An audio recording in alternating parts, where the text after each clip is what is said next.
A millionaire married an obese and ugly woman as a bet with friends, confident that he had control of the game. But on their wedding night, he was completely surprised. Alexander Pierce stood at the floor-to-ceiling window of his penthouse office, gazing down at the glittering skyline of Manhattan. At 35, he had everything a man could desire: Forbes listed wealth, devastating good looks, and a reputation as one of the most ruthless business minds of his generation. The crystal tumbler in his hand caught the late afternoon light, amber liquid swirling as he contemplated the conversation that had led to this moment. "You've grown soft, Alex," Richard Sterling had said earlier that day during their regular Friday lunch at the exclusive Metropolitan Club. "When was the last time you actually challenged yourself?" The question had stung more than Alex cared to admit. Richard, along with James Harrison and Michael Chen, formed his inner circle, fellow titans of industry who had known each other since their Harvard Business School days. They were the only people who dared speak to him with such frankness. If this story caught your interest, watch until the end and subscribe to the channel to receive all our exciting stories. Continuing. "I close billion-dollar deals in my sleep," Alex had retorted, adjusting his perfectly tailored Tom Ford suit. "What exactly would you consider a challenge?" That's when James had leaned forward, a dangerous glint in his eye. "How about a wager? Something that would push you out of your comfort zone completely." Now, hours later, Alex couldn't believe he had agreed to their proposition. The terms were simple yet outrageous. He would marry a woman of their choosing, someone who represented everything he usually avoided in his carefully curated life, and stay married to her for 6 months. In return, they would give him a controlling stake in their new quantum computing venture, potentially worth billions. "Why marriage?" he had asked, suspicious of their motives. "Because," Michael had explained, "we're tired of watching you treat relationships like hostile takeovers. It's time you learned that not everything in life can be controlled with money and power." The elevator dinged, pulling Alex from his reverie. His assistant, Sarah, entered with a tablet in hand. "Sir, I have the information you requested about the candidate." Alex took the tablet, his eyes scanning the profile. Emma Chen, no relation to Michael, was 32 years old and ran a small educational non-profit in Brooklyn. Her photograph showed a plus-sized woman with unruly curly hair, minimal makeup, and a defiant expression that seemed to challenge the viewer. She wore simple, practical clothing and appeared completely uninterested in the conventional standards of beauty that Alex had always demanded in his companions. "Is this some kind of joke?" he asked, though he already knew the answer. His friends had chosen perfectly. She was exactly the type of woman he would never look at twice. "No, sir," Sarah replied. "Ms. Chen has already been approached through intermediaries about the arrangement. She's aware it's a business deal and has expressed interest in meeting to discuss terms." Alex raised an eyebrow. "She agreed? Just like that?" "Actually, sir, she had conditions of her own." He almost choked on his drink. "Conditions? For marrying me?" Sarah nodded, tapping the tablet to bring up another document. "She insists on maintaining complete autonomy over her non-profit work, no interference in her personal life outside of necessary public appearances, and—" Sarah hesitated. "And what?" "She wants a seat on your company's philanthropic foundation board with actual voting power." Alex laughed, but the sound held no humor. This woman clearly had no idea who she was dealing with.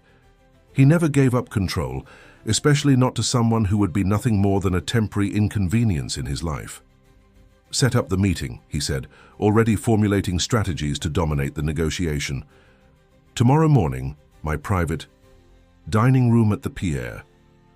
"Sir," Sarah ventured carefully, "Ms. Chen specified that she would prefer to meet at her non-profit's office in Brooklyn."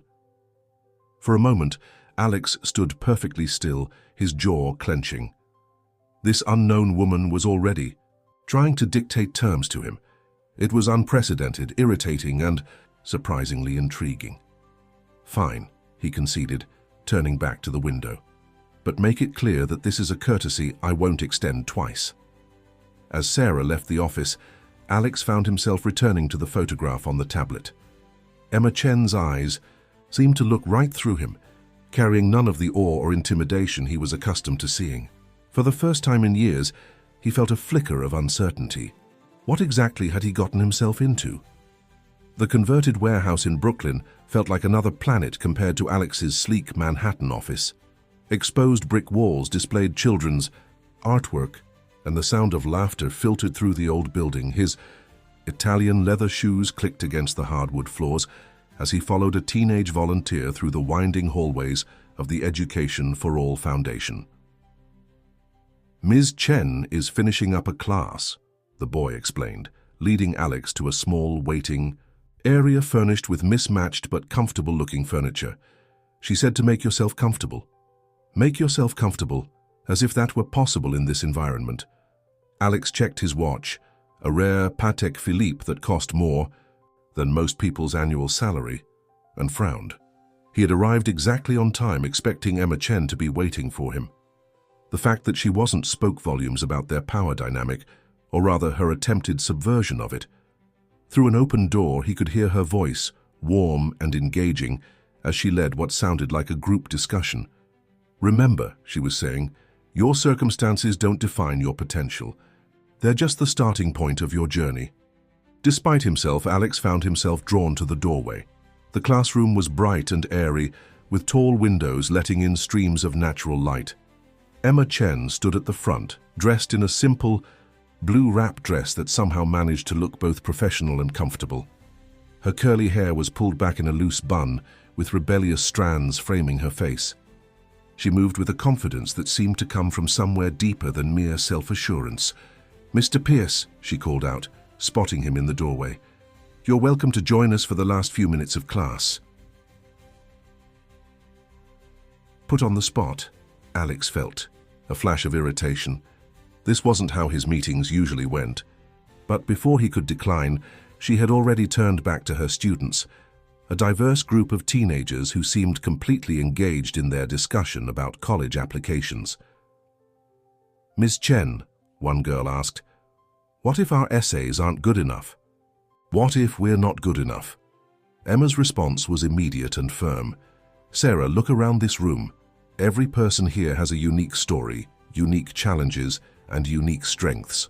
The best essays don't come from trying to be good enough for someone else's standards. They come from being brave enough to be authentically yourself." Alex watched as the girl's posture straightened, confidence visibly flooding back into her expression. It was a subtle but remarkable transformation, and he found himself studying Emma more closely. She wielded influence in a way he had never considered before, not through intimidation or leverage, but through genuine connection and empowerment. The class ended 15 minutes later, and Alex had remained by the door, observing the dynamics of the room with growing fascination. As the students filed out, several of them stopped to hug Emma or share quick updates about their lives. She remembered every name, every detail they referenced from previous conversations. Finally, they were alone in the classroom. Emma gathered her materials unhurriedly, seemingly unbothered by his presence or the weight of their impending discussion. "You're late for our meeting," he said, unable to keep the edge from his voice. Emma looked up, her dark eyes meeting his directly. "No, Mr. Pierce, I'm exactly where I needed to be, doing exactly what I told your assistant I would be doing at this time. These kids' futures matter more to me than adhering to your schedule." "And you think that's a good way to start a business? A negotiation? Is that what this is?" She placed her materials in a worn leather messenger bag. "I thought this was a discussion about a marriage arrangement, or do you see no difference between the two?" Her question caught him off guard. Most people either feared or fawned over him, sometimes both. But Emma Chen did neither. She moved through space as if they were equals, which was both absurd and oddly refreshing. "Let's be clear," he said, stepping fully into the room. "This arrangement, if we proceed with it, would be temporary and mutually beneficial. 6 months of marriage in exchange for significant financial compensation." Emma's laugh surprised him. It was genuine and slightly husky. "Mr. Pierce, do you really think I agreed to meet you because I want your money? Why else would you consider this proposition?" She shouldered her bag and walked toward him, stopping close enough that he could see the flecks of gold in her brown eyes. "Perhaps for the same reason you made that bet with your friends, because I'm curious to see what happens when someone challenges your worldview." With that, she brushed past him into the hallway. "My office is this way," she called over her shoulder. "We can discuss our mutual terms there, unless, of course, you've already decided this arrangement won't work." Alex stood frozen for a moment, processing what had just happened. In less than an hour, Emma Chen had managed to unbalance him more than any hostile takeover ever had. He should walk away now, forfeit the bet, and return to his perfectly controlled world. Instead, he found himself following her down the hallway, drawn into her orbit like a satellite caught in an unexpected gravitational pull. Emma's office was as unexpected as everything else about her. While small, it had character.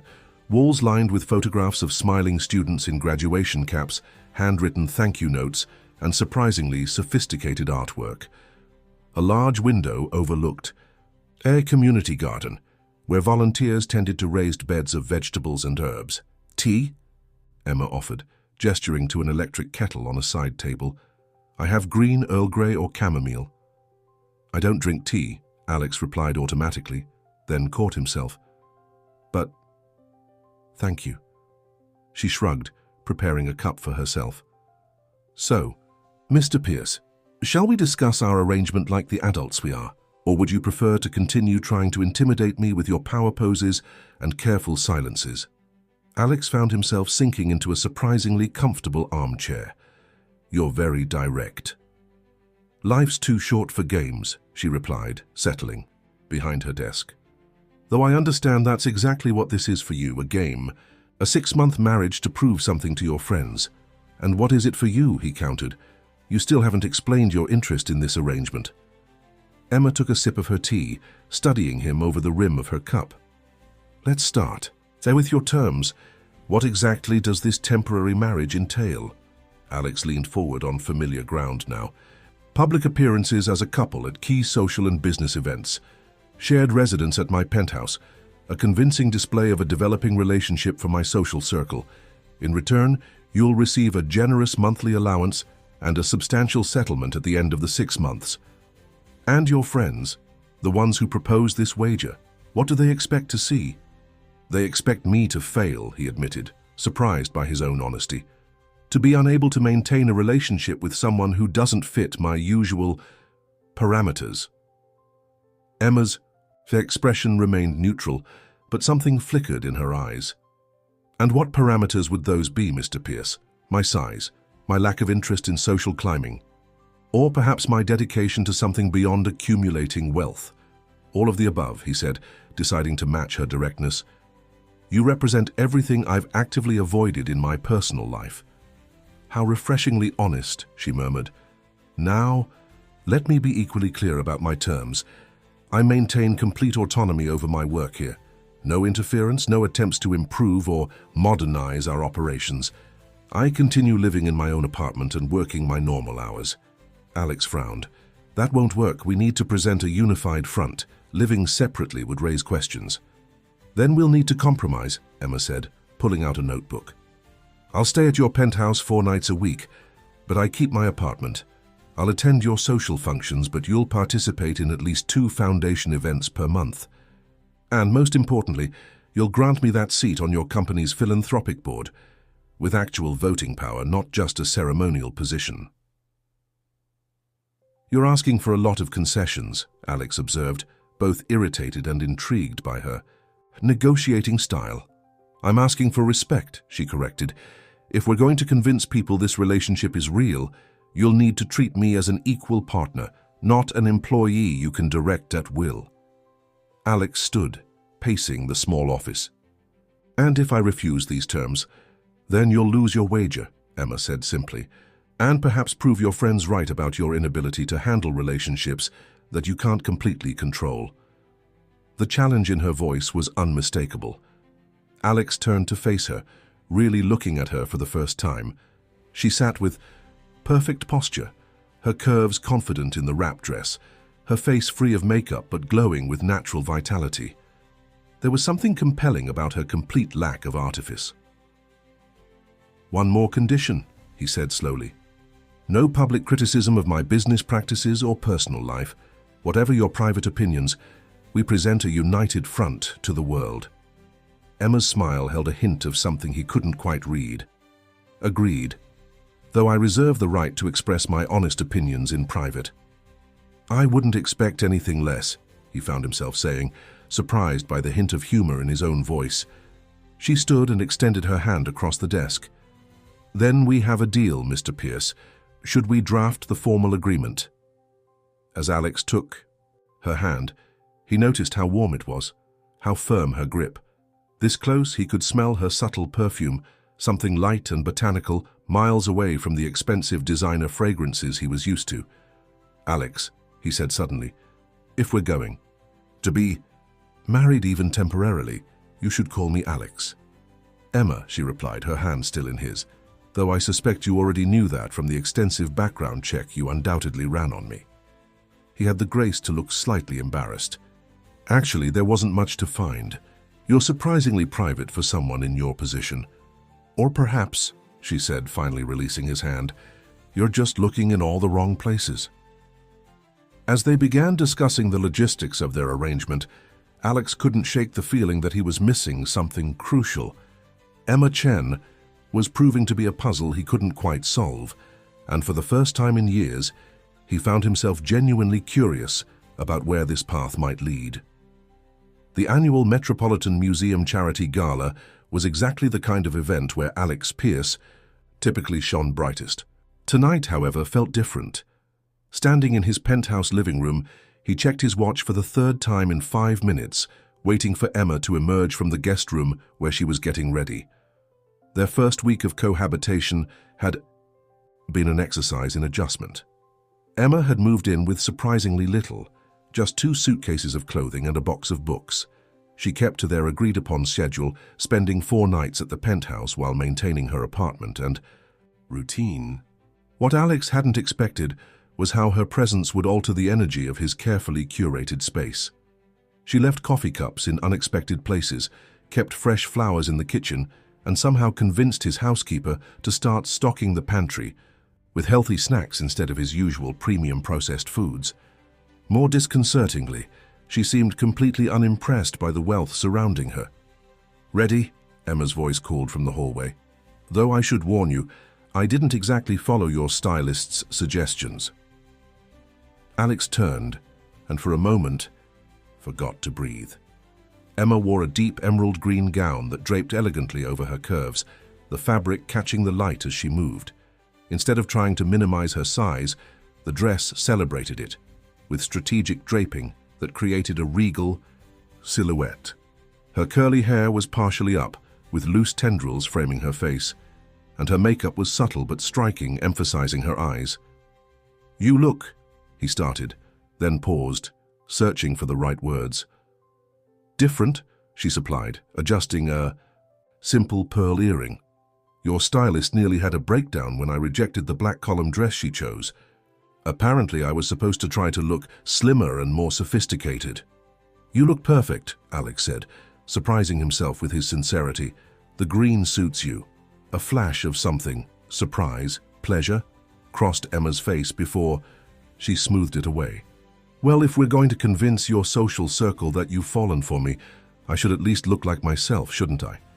The drive to the Met was quiet, but not uncomfortably so. Alex found himself stealing glances at Emma, who seemed lost in thought as she watched the city lights pass by. She wore no jewelry except the pearls and a simple gold bracelet that looked antique. "Nervous?" he asked as they approached the museum. Emma turned to him with a slight smile. "Should I be? It's just people in expensive clothes, drinking expensive champagne, congratulating themselves on their generosity. These people can make or break reputations," Alex warned. "They're not as harmless as you think." "Oh, I know exactly how harmful they can be," she murmured, so quietly he almost missed it. Before he could question her meaning, their car pulled up to the red carpet. The flashbulbs were instantaneous and blinding. Alex helped Emma from the car with practiced ease, his hand finding the small of her back as they posed for photographs. He waited for her to freeze or shrink from the attention, but instead she moved with natural grace, her smile genuine but reserved. The whispers started immediately as they entered the gala. Alex could see the surprise, the raised eyebrows, the quick exchanges between guests. His friends were already there. Richard with his fourth wife, James with his latest model girlfriend, and Michael with his elegant spouse. "Alex," Richard called out, making his way over. "We were beginning to think you'd backed out of our little arrangement." Emma's hand tightened slightly on Alex's arm, the first sign of tension he'd felt from her all evening. "Mr. Sterling," she said before Alex could respond, "I've heard so much about you, particularly about your interesting approach to corporate pension fund management." Richard's smile faltered slightly. "I'm sorry. I don't—" "Oh, it was just something I read in the Financial Times," Emma said lightly. "I found it fascinating. How you managed to restructure those funds while technically staying within legal guidelines. Very creative." Alex felt a sudden urge to laugh at the look on Richard's face. Emma had just elegantly referenced one of his friend's most controversial business decisions while maintaining perfect social decorum. As they moved through the crowd, Emma continued to surprise him. She engaged effortlessly with CEOs about market trends, discussed contemporary art with museum trustees, and charmed usually reserved board members with her genuine interest in their philanthropic works. She wasn't trying to fit into their world. She was quietly commanding it on her own terms. "Your fiancée is quite unexpected," Evelyn Chen, Michael's wife, commented during dinner. "Where have you been hiding her?" "Actually," Emma interjected, "Alex found me in Brooklyn, though I suspect he didn't expect to find quite so much when he did." The look she gave him carried such genuine warmth that Alex felt his chest tighten. For a moment, he could almost forget this was all an arrangement. Later, as they danced, he finally asked the question that had been bothering him all evening. "How do you know so much about everyone's business dealings?" Emma looked up at him, their faces close in the intimate lighting. "I believe in being prepared, Alex. Knowledge is its own form of power, something you of all people should understand." "You're not what I expected," he admitted, guiding her through a turn. "No," she agreed, her eyes holding his. "I'm not. The question is, are you ready for what that means?" As the evening drew to a close, Alex realized something had shifted. His world, which had always operated according to his careful design, felt somehow altered. And as he watched Emma charm yet another group of influential people, he couldn't decide if that was terrifying or exhilarating. The Pierce Enterprises boardroom had always been Alex's domain, a place where his word was law and his control absolute. But today something was different. As he sat at the head of the magnificent mahogany table, listening to the quarterly Philanthropic Foundation report, he found himself increasingly aware of Emma's presence at the other end. She sat there as per their agreement, in her role as the newest board member. Unlike his usual appointees who typically nodded along with his decisions, Emma had spent the meeting taking detailed notes and asking pointed questions about fund allocation and impact metrics. "So," she said, her voice cutting through the usual monotony of the presentation, "if I understand correctly, we spend more on organizing fundraising galas than we do on actual program implementation." The foundation's director, Henderson, stuttered slightly. "Well, Ms. Chen, these events are crucial for raising awareness and—" "Awareness," Emma interrupted gently, "doesn't feed hungry children or fund educational programs. I've reviewed our overhead costs and they're nearly triple the industry standard for organizations of similar size." Alex watched as other board members shifted uncomfortably in their seats. These meetings usually consisted of quick approvals and casual discussion of which social events would generate the best press. Emma was approaching it like a serious business review. "Perhaps," she continued, pulling out a detailed spreadsheet, "we could consider redirecting some of these funds to more direct impact programs. I've prepared a proposal." "I think we're getting ahead of ourselves," Alex interrupted, feeling an unexpected need to maintain control of the situation. "The foundation has operated successfully this way for years." Emma met his eyes across the table. "Success by whose metrics, Alex?" The press coverage we generate, or the actual lives we impact? The use of his first name in this setting, intimate yet professional, created a strange tension in the room. Other board members looked between them, clearly uncertain about this new dynamic. "Ms. Chen raises some interesting points," said Victoria Kensington, one of the longest-serving board members. To Alex's surprise, the usually conservative Victoria was actually reviewing Emma's proposal with interest. These suggested programs could significantly increase our impact while potentially reducing our overall budget. The meeting continued, but Alex found himself increasingly distracted. He watched as Emma gradually won over the room, not with force or manipulation, but with well-researched facts and genuine passion for the work.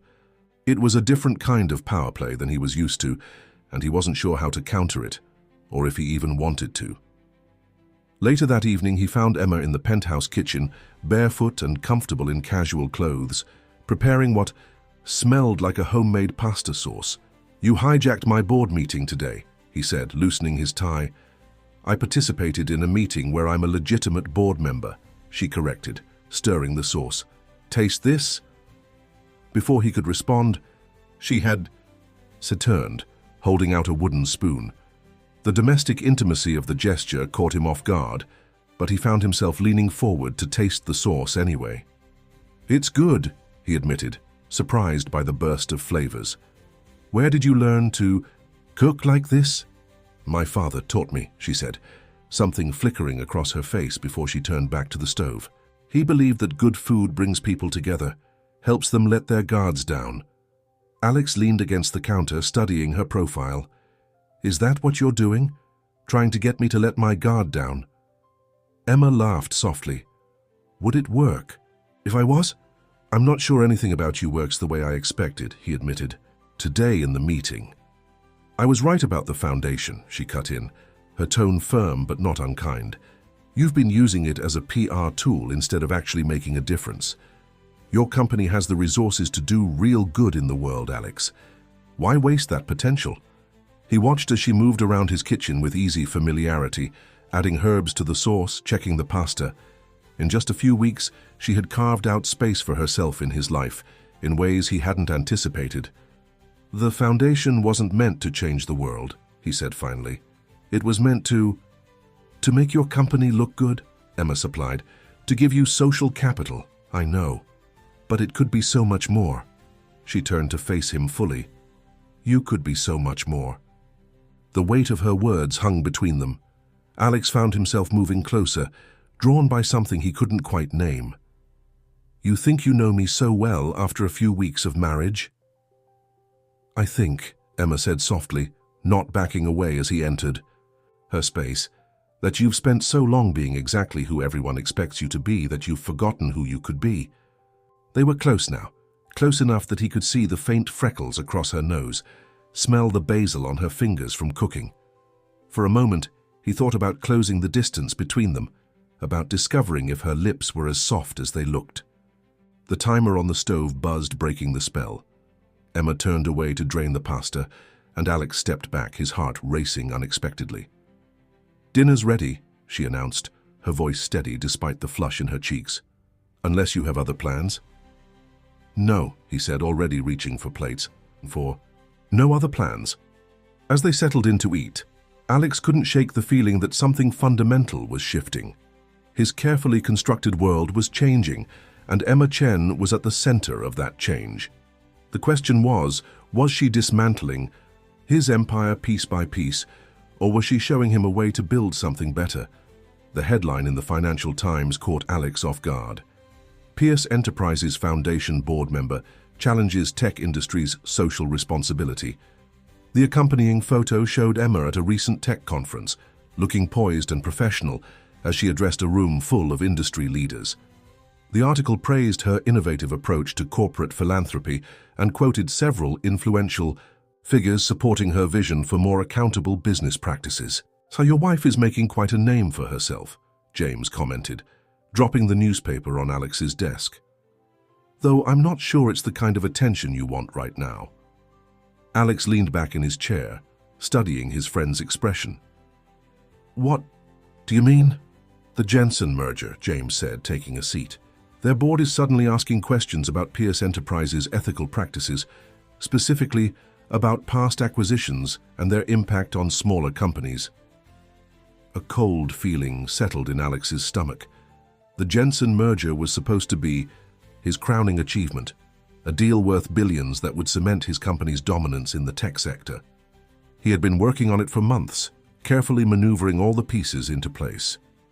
Emma's speech didn't specifically mention any of our past deals, Alex defended, though something about the situation nagged at him. No, James agreed, but she did talk about the human cost of aggressive corporate takeovers. And now Jensen's board is delaying the vote, citing ethical concerns. He leaned forward. Alex, what do you really know about your wife? Before Alex could respond, his office door opened and Emma herself walked in, wearing a simple but elegant business suit. She stopped short at the sight of James. Oh, I'm sorry, she said, though something in her tone suggested she wasn't sorry at all. I didn't realize you had company. I just wanted to remind you about tonight's foundation event. James stood, straightening his jacket. I was just leaving. Congratulations on your speech, Emma. Very impactful. After he left, Emma turned to Alex. You're upset about the article. Should I be? He asked, standing to face her. Are you trying to sabotage my business, Emma? She met his gaze steadily. I'm trying to make it better. There's a difference between success and destruction, Alex. Your company has the potential to lead by example, to show that profit and ethics aren't mutually exclusive. This isn't a classroom where you can reshape young minds, he snapped. This is business. Real people's livelihoods are at stake. Exactly, Emma said quietly. Real people. Like the hundreds who lost their jobs in your last 3 acquisitions. Like the small business owners who lost everything when you undercut their markets. Alex froze. There was something in her voice, something personal, that made him look at her more closely. You've been researching my past deals. I've been learning about the man I married, she corrected, even if it is temporary. The word temporary hit him harder than he expected. Over the past weeks, he had grown accustomed to their shared dinners, their late-night conversations, the way she challenged his thoughts and assumptions. The idea of it being temporary suddenly felt hollow. The Jensen merger is important, he said, his voice softer now. It's not just about profit. Their technology could revolutionize medical data processing, save lives. Emma moved closer, close enough that he could smell her now familiar perfume. Then why not approach it differently? Partner with them, instead of absorbing them. Preserve their culture and innovation instead of reshaping it in your image. You make it sound so simple. It's not simple, she acknowledged, but it's right, and deep down I think you know that. Their eyes met, and Alex felt that now familiar pull toward her. In the weeks they'd been married, Emma had become more than just an obligation or a challenge. She had become a presence in his life that he couldn't ignore, someone who saw through his carefully constructed facades and challenged him to be better. Come to the merger meeting tomorrow, he found himself saying. Help me find a different approach. Surprise flickered across her face, followed by something that looked almost like guilt. Alex. Unless you have another agenda, he pressed, watching her carefully. Emma's phone buzzed, breaking the moment. She glanced at it, and Alex caught a glimpse of tension in her shoulders before she smoothed it away. I need to get back to the foundation, she said. But yes, I'll come to the meeting. Just be prepared for things to change. As she left his office, Alex returned to the Financial Times article. Reading it again, he noticed things he'd missed before. Subtle references to past corporate takeovers, specific examples that seemed too familiar. Emma wasn't just speaking in generalities, she was telling a story she knew intimately. The question was, whose story was it? The Jensen Pharmaceuticals boardroom was thick with tension. Alex sat at one end of the massive conference table, Emma beside him, a position that would have been unthinkable just months ago. Across from them, Catherine Jensen, the company's CEO, watched them both with careful consideration. Before we proceed with the merger discussion, Catherine began, I'd like to address some concerns that have been raised by our board. She paused, shuffling through some papers, particularly regarding Pierce Enterprises' history with similar acquisitions. Alex felt Emma shift slightly beside him. He'd spent the morning briefing her on the merger details, explaining his vision for combining Jensen's medical research capabilities with his company's technological infrastructure. She had listened intently, asking thoughtful questions that made him see the deal in new ways. "I understand your concerns," Alex started, but Catherine held up a hand. "Actually, I'd like to hear from Mrs. Pierce," she said, focusing on Emma. "Your recent speech about corporate responsibility was quite enlightening, particularly your comments about the Chen Medical Technologies takeover of 2019. The name hit Alex like a physical blow. Chen Medical Technologies, a small but innovative medical software company that his firm had acquired years ago. The deal had been aggressive but legal, resulting in the company's complete absorption into Pierce Enterprises. He hadn't thought about it in years, but Emma had gone completely still beside him. "The Chen acquisition," Emma said, her voice steady despite the slight tremor in her hands, "is a perfect example of how corporate takeovers can destroy more than just balance sheets. Chen Medical was developing revolutionary patient care software. Their CEO, David Chen, had a vision for making healthcare more accessible to underserved communities." Alex turned to look at her, really look at her. Chen, Emma Chen. The pieces were suddenly horrifyingly falling into place. "The company was struggling financially," he said carefully, watching her face. "The acquisition was a standard business decision." "Standard?" Emma's laugh held no humor. "You systematically undercut their contracts, blocked their access to capital, and then swooped in with a hostile takeover when they were at their most vulnerable. You didn't just buy the company, Alex, you destroyed it. And its CEO..." She stopped, composing herself. Catherine Jensen leaned forward, clearly intrigued by the undercurrent of tension in the room. "David Chen was your father," Alex said quietly, the final piece clicking into place. "That's why you agreed to this marriage. This whole thing, the foundation work, the speeches, the Jensen merger interference, it's all been about revenge." The silence in the room was deafening. Emma finally turned to face him, her eyes bright with unshed tears, but her voice remained steady. "My father built that company from nothing. He had contracts with major hospitals, breakthrough technology that could have helped thousands of people. But you didn't care about any of that. You saw an asset to acquire, a competitor to eliminate. When the company collapsed, he lost everything. His life's work, his dignity, his purpose." "Emma," Alex started, but she shook her head. "I watched him try to rebuild, to start over. But the industry had changed. The contracts were gone. The investors wouldn't touch him after the Pierce Enterprises takeover. He was a brilliant man reduced to consulting jobs, watching his dreams crumble while his technology was buried in Pierce Enterprises archives." Catherine Jensen cleared her throat. "This is unexpected. Perhaps we should reschedule." "No," Emma said firmly, straightening in her chair. "This meeting needs to happen, because the Jensen merger isn't just about business. It's about choosing what kind of company Pierce Enterprises wants to be, what kind of legacy it wants to leave." Alex felt as though the ground was shifting beneath him. Every interaction with Emma over the past months took on new meaning. Her interest in his past deals, her push for corporate responsibility, her careful dismantling of his carefully crafted public image. But there was something else too. The late-night conversations where she challenged him to think differently. The way she saw potential for good in his company that he'd never considered. The genuine passion she brought to the foundation work. "You're right," he said suddenly, surprising everyone in the room, including himself. "About all of it." Emma blinked, clearly thrown off script. "What?" Alex turned to Catherine Jensen. "I'd like to propose a different approach to this merger. Not an acquisition, but a true partnership. Jensen Pharmaceuticals maintains its autonomy, its research direction, its corporate culture. Pierce Enterprises provides technological infrastructure and capital, but as equals, not overlords. That would mean significantly less control for Pierce Enterprises, Catherine noted, though she looked intrigued. Yes, Alex agreed, but potentially greater innovation, better outcomes, and a chance to prove that corporate success doesn't have to come at the cost of corporate responsibility. He could feel Emma's eyes on him, could sense her struggling to reconcile this moment with her carefully laid plans.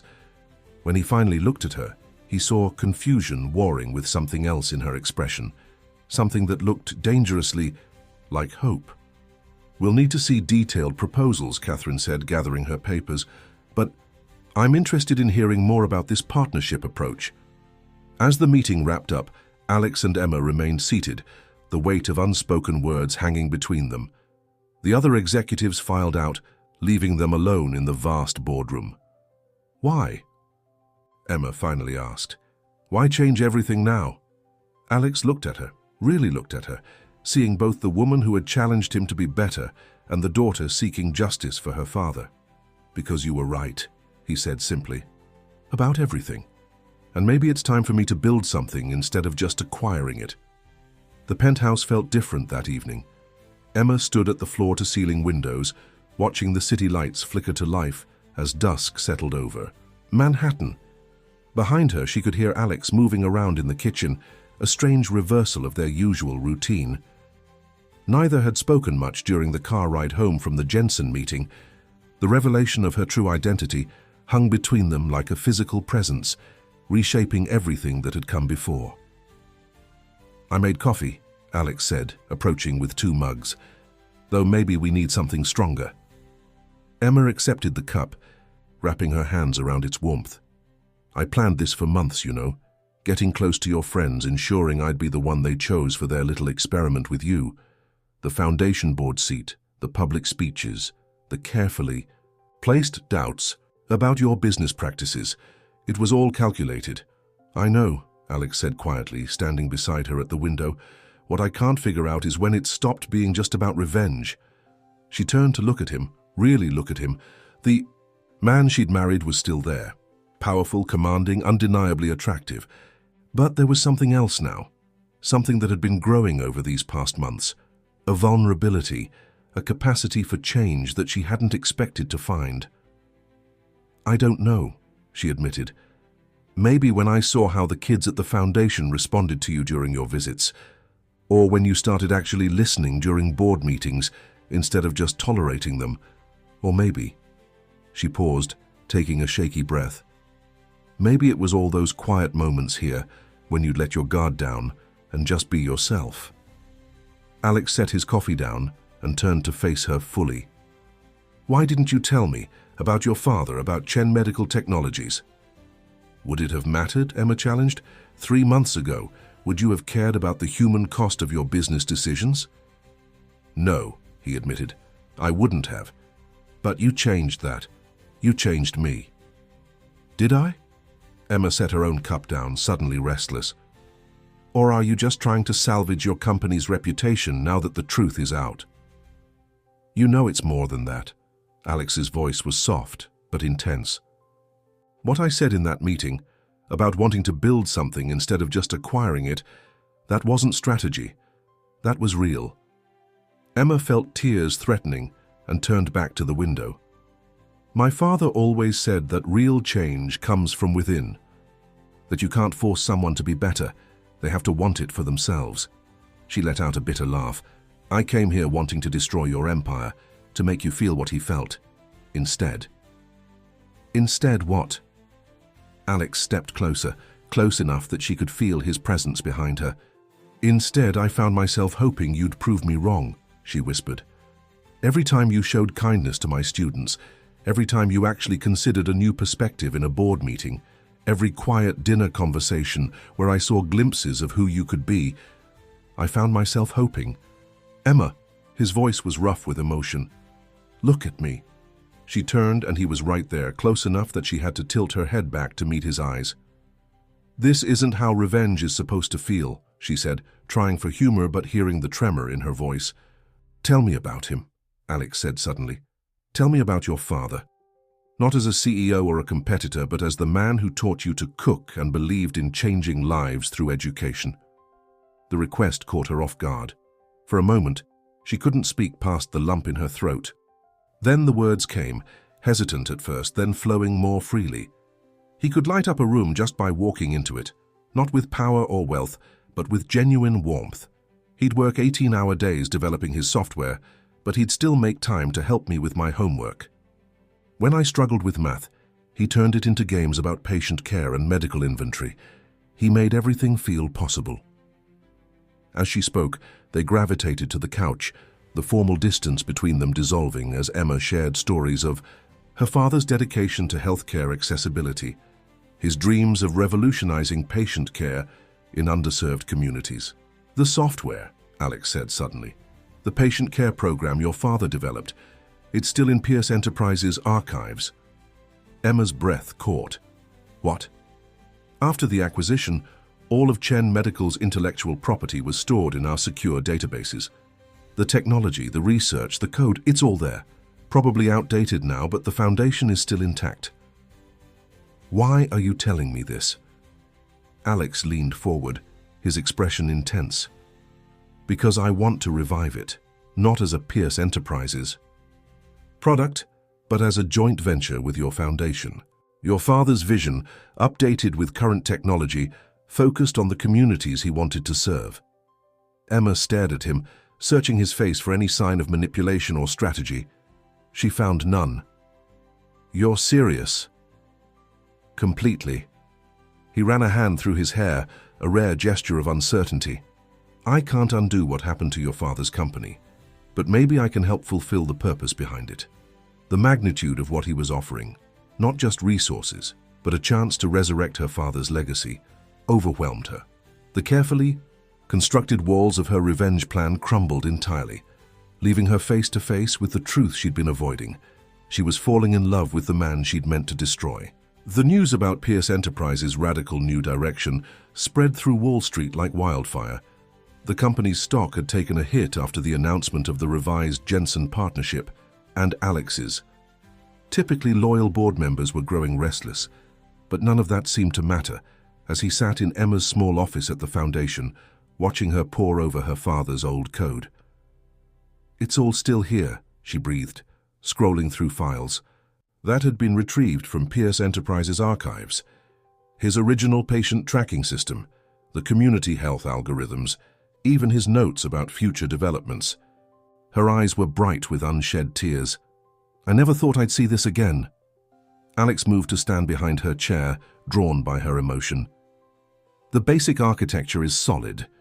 With modern cloud computing and AI integration, we could expand its reach far beyond what was possible 5 years ago." Emma turned to look up at him, and for a moment their faces were inches apart. The air between them crackled with unspoken feelings. Before either could act on them, a knock at the door broke the moment. Sarah, Alex's assistant, stood in the doorway with an unusually grave expression.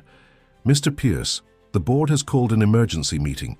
They're demanding your immediate presence."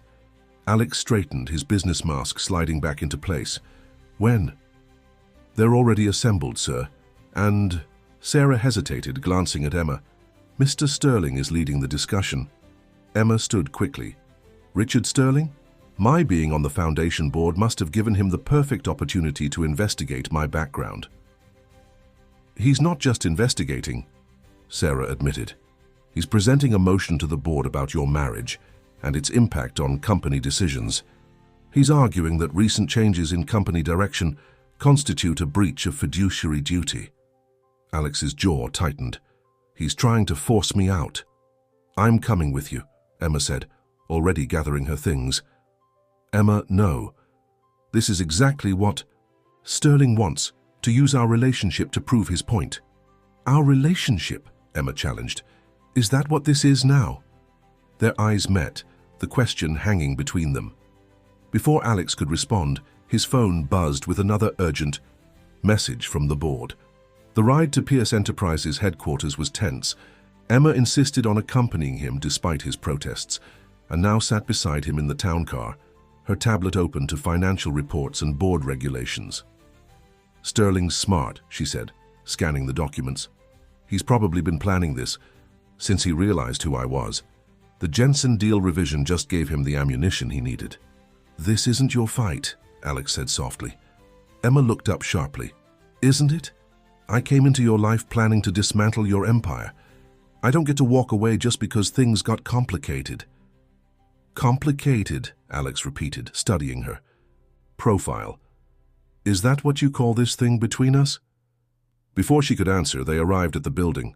The boardroom was packed when they entered, not just with board members, but with major shareholders and legal counsel.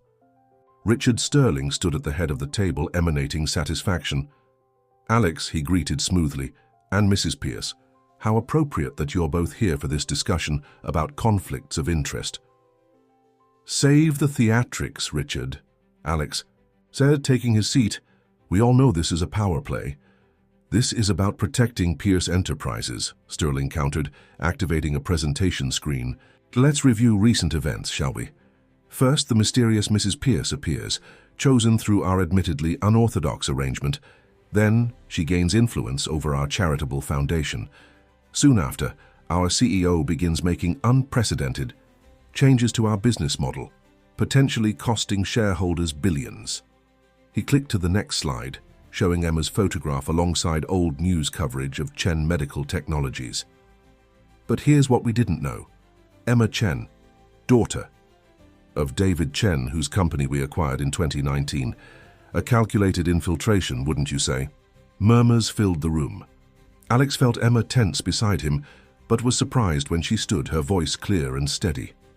"Yes," she said simply. "It was calculated. I orchestrated my way into this marriage, seeking justice for my father's company. I won't deny that." She looked around the room, meeting each board member's eyes. "But what I found here was something unexpected. I found a company with the potential to be more than just another corporate giant. I found people within Pierce, enterprises who genuinely want to make a difference." "Pretty words," Sterling scoffed, "but the numbers don't lie. Alex's new direction, influenced by his fraudulent marriage, has already cost us." "Short-term stock fluctuations don't tell the whole story," Emma interrupted. "The Jensen partnership, while less immediately profitable than a hostile takeover, opens up markets and opportunities we hadn't considered. The revival of Chen Medical's healthcare software could revolutionize community healthcare access. Sometimes, Richard, the biggest profits come from building things up instead of tearing them down." Alex watched her, amazed by her poise and conviction. This wasn't the revenge-seeking daughter anymore, but a woman, fighting for something she truly believed in. "The marriage may have started as a deception," he said, standing to join her. "But the changes in this company are real. The potential for growth, for actual positive impact while maintaining profitability, that's real too." He turned to face Sterling directly. "And if you think you can force me out over this, you've forgotten who actually holds controlling interest in Pierce Enterprises." Sterling's smile turned cold. "About that," he said, sliding a document across the table. "You might want to review the original terms of your wager with us, particularly the clause about what happens if the marriage proves to be fraudulent."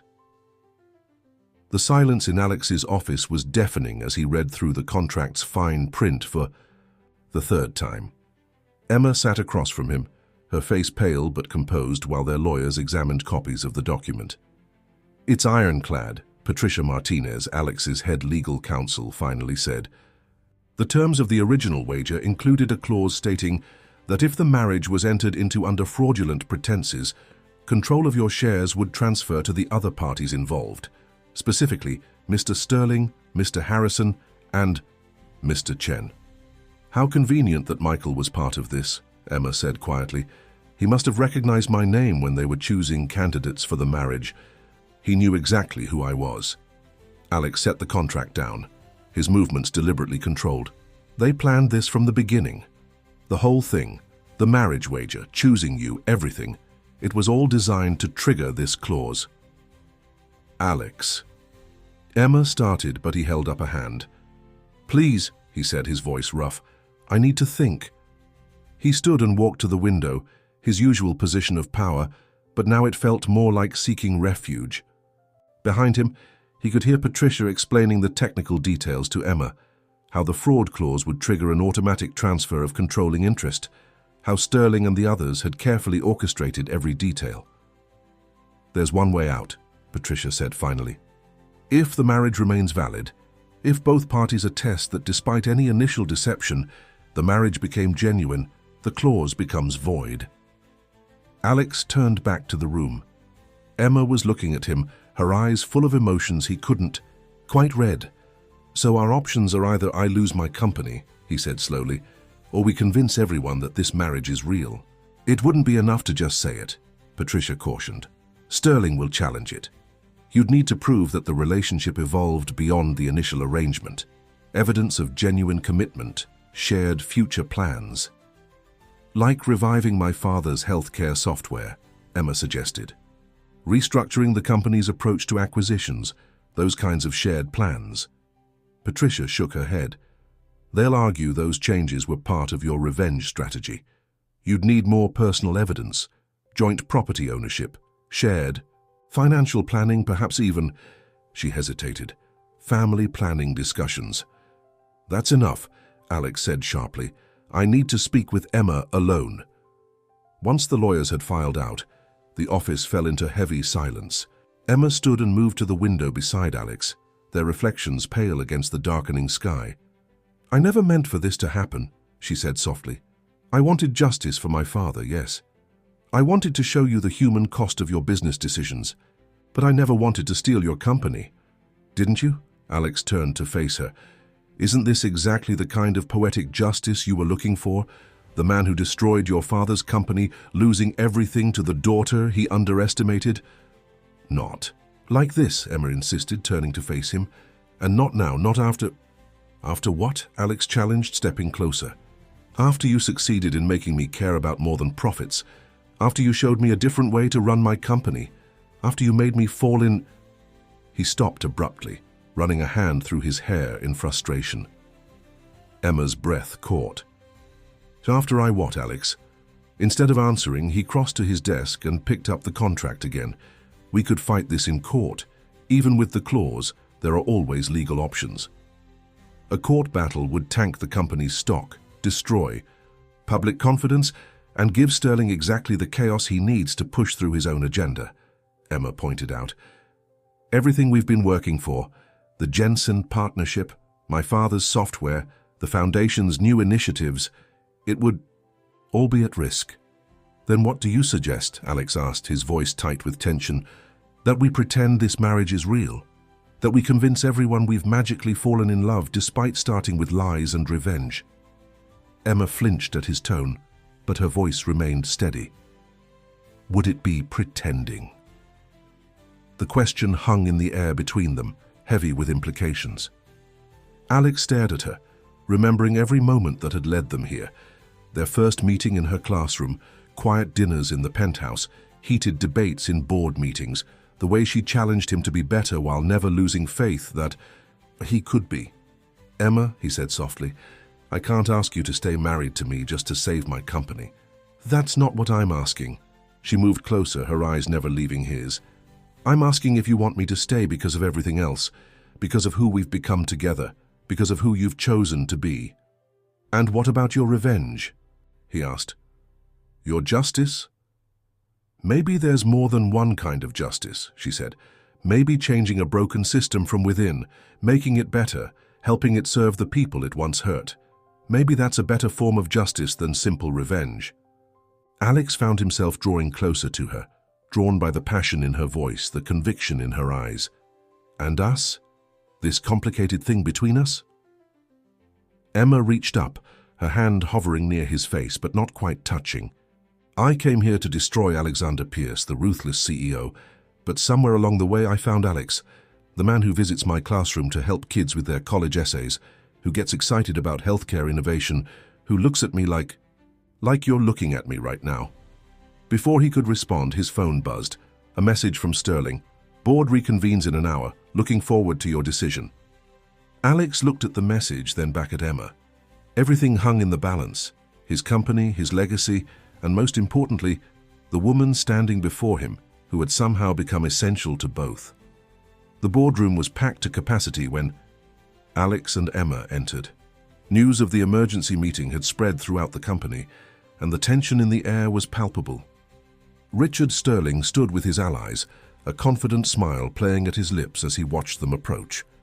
"Before we begin," Sterling announced, "I think we should review the situation for everyone present. Mr. Pierce entered into a marriage arrangement as part of a wager with several board members.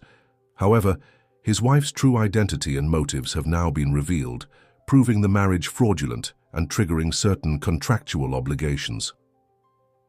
Alex felt Emma's hand slip into his under the table, a gesture that felt both supportive and questioning.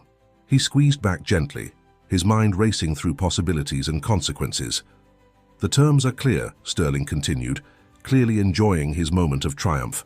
"Control of Pierce Enterprises must transfer to the designated parties immediately, unless, of course, Mr. Pierce can somehow prove that this obviously fraudulent marriage has become legitimate." The room erupted in murmurs and whispers. Alex stood slowly, his hand still linked with Emma's. "Before I respond to these allegations," he said, his voice carrying easily across the room, "I'd like to call attention to some other relevant information." He nodded to Sarah, who began distributing folders to the board members. "What is this?" Sterling demanded, flipping through the papers. "Evidence," Alex replied calmly, "of your own fraudulent behavior, Richard. Emails between you, James, and Michael, dating back months before the marriage wager was ever proposed. You orchestrated this entire situation, didn't you? Researched Emma's background, ensured she would be the chosen candidate, all while quietly acquiring additional shares to strengthen your position for this very moment." Sterling's smile faltered slightly. "You can't prove—" "Actually, we can," Emma interjected, standing beside Alex. "Your mistake was underestimating both of us. While you were focusing on my revenge plot, you missed the fact that Alex and I had begun working together, sharing information, discovering patterns in your recent business dealings." Alex watched as the board members reviewed the documents, their expressions shifting from shock to understanding. "You've been planning a hostile takeover for months, Richard. The marriage wager was just your way of creating a legal loophole to force me out. But you made one crucial miscalculation." "And what's that?" Sterling sneered, though his confidence was clearly shaken. "You assumed that because this marriage began as a business arrangement, it couldn't become something real." Alex turned to Emma, his voice softening.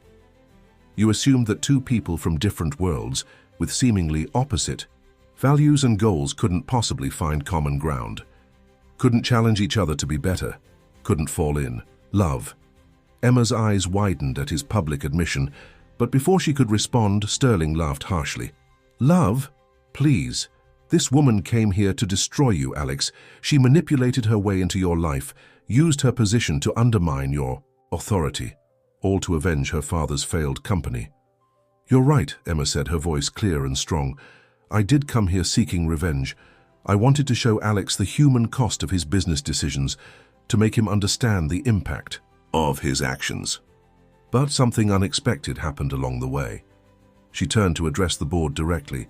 "I discovered that change is possible, that a company built on aggressive acquisitions could transform into something more ethical and still succeed. That a man who prioritized profits over people could learn to balance both. And yes, that two people who started as enemies could find something genuine and true between them." "Pretty speeches don't change legal contracts," Sterling insisted, but there was an edge of desperation in his voice now. "No," Alex agreed, "but illegal market manipulation and conspiracy do invalidate them.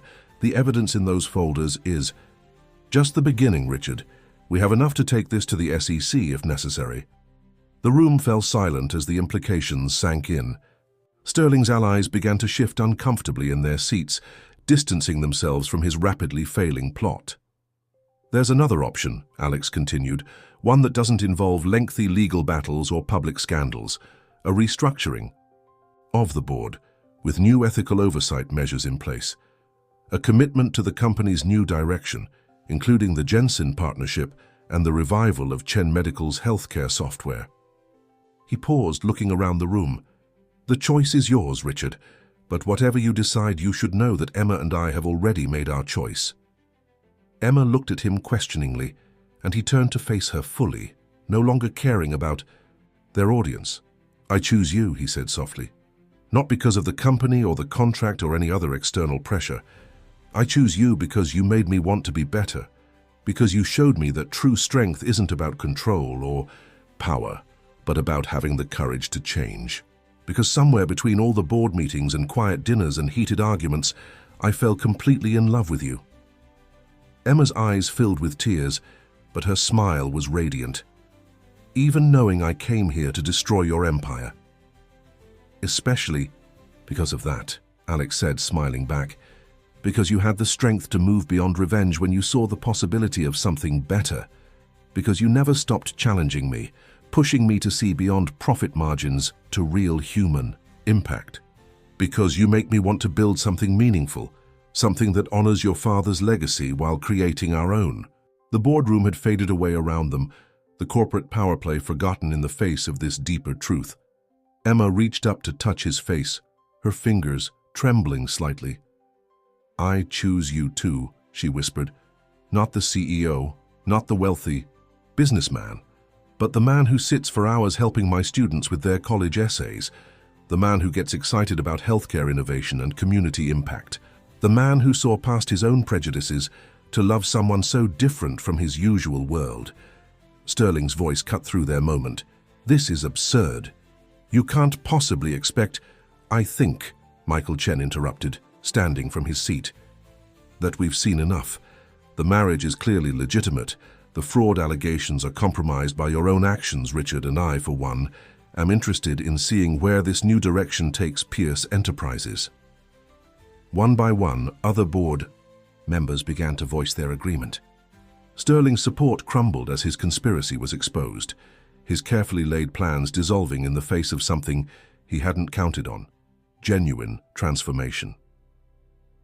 6 months had passed since the dramatic boardroom confrontation, and the Chen Pierce Healthcare Initiative was celebrating its official launch.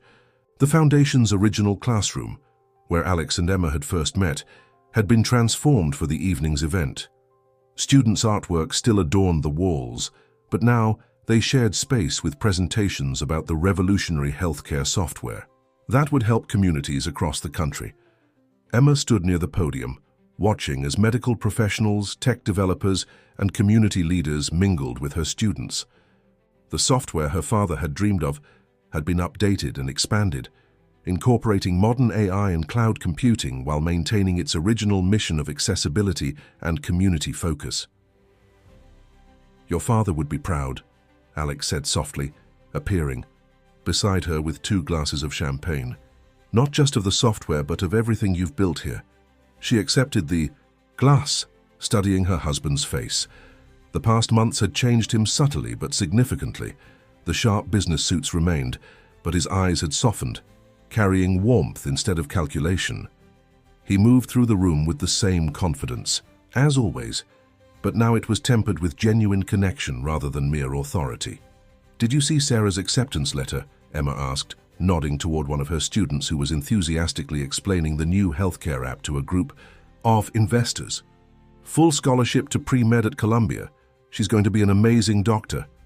With a little help from the Pierce Chen Scholarship Fund, Alex added, pride evident in his voice.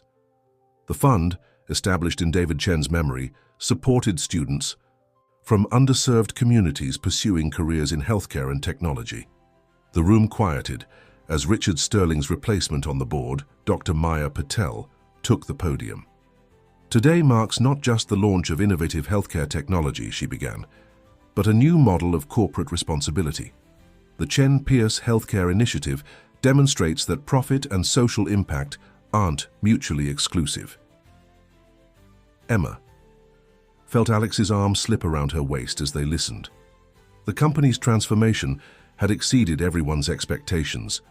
The Jensen partnership had opened new markets and possibilities, while the focus on ethical business practices had attracted a different caliber of investors and partners.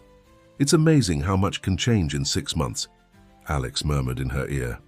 Emma turned to look at him, remembering that first meeting when she'd seen only the arrogant CEO she planned to destroy. Are you saying you don't miss the old days of hostile takeovers and power plays? Strangely, no. His smile was gentle. Building something meaningful turns out to be far more satisfying than simply acquiring it, though I do miss one thing from the old days. What's that? The challenge of trying to figure you out. He pulled her closer. You were quite the puzzle, Mrs. Pierce. Still am, she teased. Or did you think you had me completely figured out? Their playful banter was interrupted by Michael Chen approaching with his wife. The tension that had once existed had gradually transformed into a cautious alliance, then genuine respect. Emma, Michael said warmly, I spoke with some of our international partners today. They're interested in implementing the software in developing countries, particularly in regions with limited healthcare infrastructure. That was always part of Dad's vision, Emma replied, her eyes bright with emotion. Healthcare accessibility shouldn't be limited by geography or economics. As they discussed the possibilities for international expansion, Emma caught sight of a familiar photograph that had been added to the classroom wall, her father in his original office, surrounded by his early development team. Beside it hung a new photo from last week's foundation event, showing Alex working with students on their college applications. The contrast between the images struck her suddenly. Past and present, endings and beginnings, revenge transformed into revolution. She excused herself from the conversation and walked over to study the photographs more closely. Alex followed, understanding in his eyes as he looked at David Chen's picture. I wish I had known him, he said quietly. Really known him, not just as a competitor to acquire. He would have liked the man you've become, Emma said, taking his hand. He always said that true success wasn't about winning or losing, but about the lives you touched along the way. Is that why you decided to stay? Alex asked, turning to face her. After everything was resolved with Sterling and the board? Because you saw the potential for touching lives? Emma reached up to straighten his tie, a gesture that had become natural over the months. I stayed because somewhere between plotting revenge and falling in love, I discovered something important. What's that? That sometimes the best way to honor the past is to build a better future. She smiled up at him, and I couldn't imagine building that future with anyone else. Alex's response was interrupted by excited calls from her students. The evening's formal presentation was about to begin, and they wanted both Emma and Alex to speak. As they made their way to the podium together, Emma thought about the journey that had brought them here.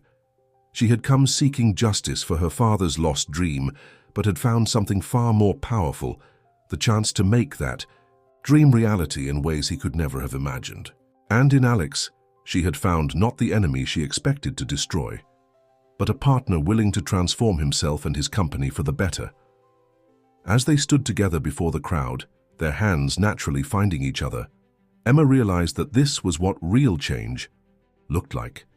Not the swift satisfaction of revenge, but the gradual, powerful transformation of people and systems from within. They had built something new together, something that honored the past while embracing the future. And as Alex squeezed her hand gently before beginning his speech, Emma knew with absolute certainty that this was just the beginning of their story.